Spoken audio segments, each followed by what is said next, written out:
আসসালামু আলাইকুম বন্ধুগণ, আপনাদের সামনে আমি একটি গাছ নিয়ে আসছি। এই গাছের নাম হচ্ছে চুকুর গাছ। অনেকে এটাকে মেস্তা গাছও বলে, অনেকে রোজেলা বলে, আবার আমাদের স্থানীয় ভাষায় এটাকে আমরা হলিফা বলে থাকি।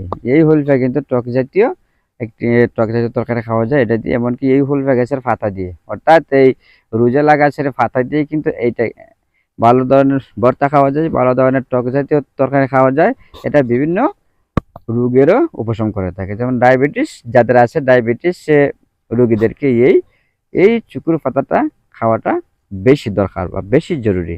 কারণ হচ্ছে ডায়াবেটিস কিন্তু মহামারী একটা সমস্যা নিয়ে আসতেছে, যার কারণে এই চুকুর পাতাটা আপনারা বেশি বেশি করে খাইবেন। এটার মধ্যে প্রচুর পরিমাণে ভিটামিন সি থাকে, ক্যালসিয়াম থাকে, আরও বিভিন্ন উপাদান থাকে, ভিটামিন থাকে, খনিজ পদার্থও থাকে। এটা কিন্তু আবার শরীরের রোগ প্রতিরোধ ক্ষমতা বাড়াতে অনেক ক্ষেত্রে সাহায্য করে।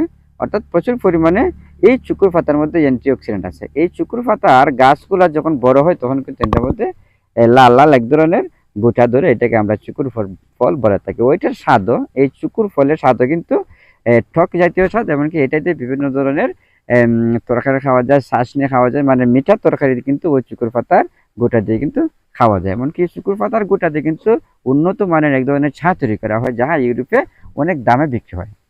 আপনারা যারা যারা এই শুকুর পাতা চিনেন তো চিনেন, যারা চিনেন না একবার এই শুকুর পাতাটা খেয়ে দেখবেন।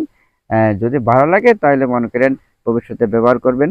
আর বিশেষ করে এই শুকুর পাতা এই বাণিজ্যিকভাবে কিন্তু চাষ করতে পারবেন, কারণ এই শুকুর পাতার চাহিদা বাজারে কিন্তু প্রচুর। এমন কোনো দিন নাই যে বাজারে এই শুকুর পাতা পাওয়া যায় না। এই শুকুর পাতা বাজারে অনেক দামে বিক্রি হয়, প্রতিদিনই বাজারে বিক্রি হয়।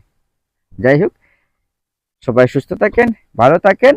আর সুস্থ থাকার জন্য এই চুকুর পাতা টক ভর্তা তরকারি ফল খাইবেন, সুস্থ থাকবেন। ধন্যবাদ। আসসালামু আলাইকুম।